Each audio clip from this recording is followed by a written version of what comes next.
Good morning বন্ধুরা, তোমরা কেমন আছো? আশা করি খুব ভালো আছো। আমিও খুব ভালো আছি। প্রতিদিনকার মতো আজকে তোমাদের কাছে রেসিপি নিয়ে হাজির হলাম।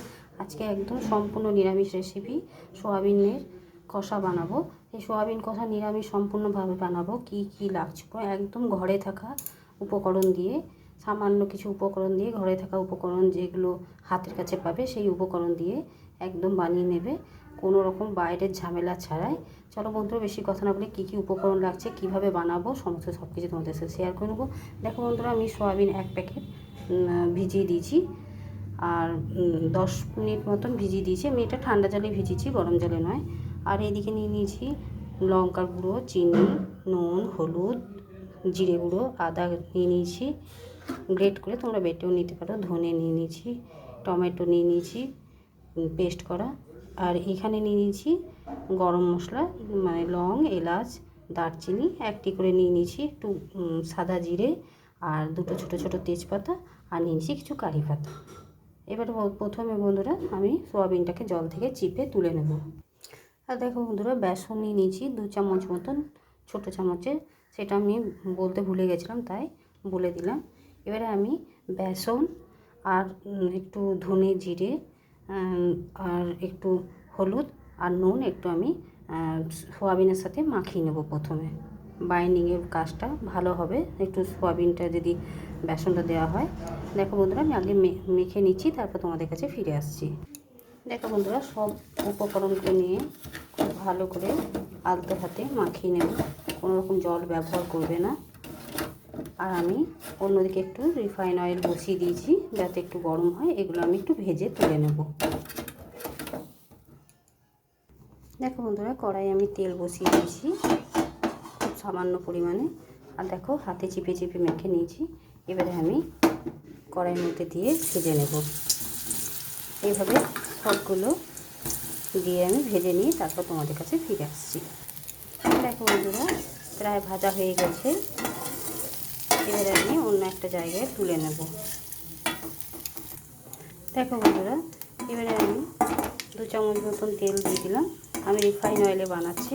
আর দিয়ে দিলাম এবারে তেজপাতা, গরম মশলা, একটু কারি পাতা আর জিরে, একটু ভেজে নিব। দেখো প্রায় ভাজা হয়ে গেছে। এরপর আমি দিয়ে দেবো মশলাগুলো, আদা বাটা। দেখো বন্ধুরা, আদাটা দিয়ে দিলাম। আমি আদা গ্রেট করে নিয়েছি, তোমরা চাইলে বেটে নিতে পারো। আদাটাকে কিছুক্ষণ নেড়ে চেড়ে নেব। তারপর আমি দিয়ে দেবো একে একে সমস্ত গুঁড়ো মশলা। দেখো বন্ধুরা, মশলাগুলো আমি জলে গুলে দিয়ে দিলাম যাতে পুড়ে না যায়। এবারে আমি কিছুক্ষণ মশলাটা কষিয়ে নেব। তারপর আমি টমেটোটা অ্যাড করবো এর সাথে। আর আমি মশলাগুলোকে একটু, যাতে ধনে জিরে আদার গন্ধটা না থাকে, তাই আমি আগে একটু কষিয়ে নেব ভালো করে। আর তোমরা অতি অবশ্যই দেখো, অল্প উপকরণে ঘরে থাকা ঝটপট এই রেসিপিটা হয়ে যাবে, খেতেও ভালো লাগবে নিরামিষের দিনে। সোয়াবিন কষা দেখো, খুব বেশি যে মশলা সেটাও নয়। এইভাবে তোমরা একবার অতি অবশ্যই বানিয়ে নেবে। দেখো বন্ধুরা, আমি মশলাটা খুব ভালোভাবে কষিয়ে নিয়েছি। ওপর থেকে দেখো তেলটা ছেড়ে দিয়েছে। এরপর আমি দিয়ে দেবো টমেটো, যেটা পেস্ট করে রেখেছি, সেটা দিয়েও কিছুক্ষণ আমি নেড়ে চেড়ে কষিয়ে নেব, যাতে টমেটোরও কাঁচা গন্ধ থাকে একটা, সেটা যেন না থাকে। সেই কারণে টমেটোটা দিয়েও কিছুক্ষণ আমি কষিয়ে নেব। দেখো বন্ধুরা, মশলাটা খুব ভালো মতন কষানো হয়ে গেছে। এরপর আমি দিয়ে দেবো সয়াবিন যেটা ভেজে রেখেছি, সেগুলো দিয়েও কিছুক্ষণ নেড়ে চেড়ে নেব। এভাবে একটু নেড়ে চেড়ে নেব মশলার সাথে। দেখো বন্ধুরা, সোয়াবিনটা দিয়ে আমি ভালো মতন কষিয়ে নিয়েছি। দিয়ে আমি ওই মশলার বাটি ধুয়ে কিছুটা জল দিয়ে দিলাম। এবারে আমি একটু অপেক্ষা করব যাতে নুন মশলাটা সোয়াবিনের ভেতরে যাতে ভালোভাবে ঢুকে যায় আর একটু মাখা মাখা হয়, ততক্ষণ আমরা একটু অপেক্ষা করতে হবে। তাই আমি এবারে কড়াই ঢাকা দিয়ে দেবো, তারপর আবার তোমাদের কাছে ফিরে আসবো। দেখো বন্ধুরা, আমার রেসিপিটা তৈরি হয়ে গেছে, একদম রেডি হয়ে গেছে।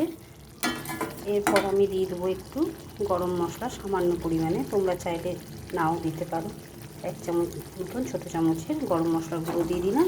আর তোমরা চাইলে একটু ঘিও দিতে পারো উপর থেকে। দেখো আমার রেসিপিটা কমপ্লিট হয়ে গেল। এবার আমি অন্য একটা জায়গায় ঢেলে নিয়ে তারপর তোমাদের কাছে ফিরে আসছি। দেখো বন্ধুরা, সয়াবিন কষার রেসিপিটা আমার তৈরি হয়ে গেছে। তোমাদের কেমন লাগলো? অতি সহজে ঘরোয়া উপকরণে অতি অবশ্যই কমেন্ট করে জানাবে। আর ভালো যদি লেগে থাকে লাইক, শেয়ার এবং চ্যানেলটিকে সাবস্ক্রাইব করে দেবে। আর পরিবার পরিজনের সাথে শেয়ার করে দেবে। আজকের মতো এতটুকুই।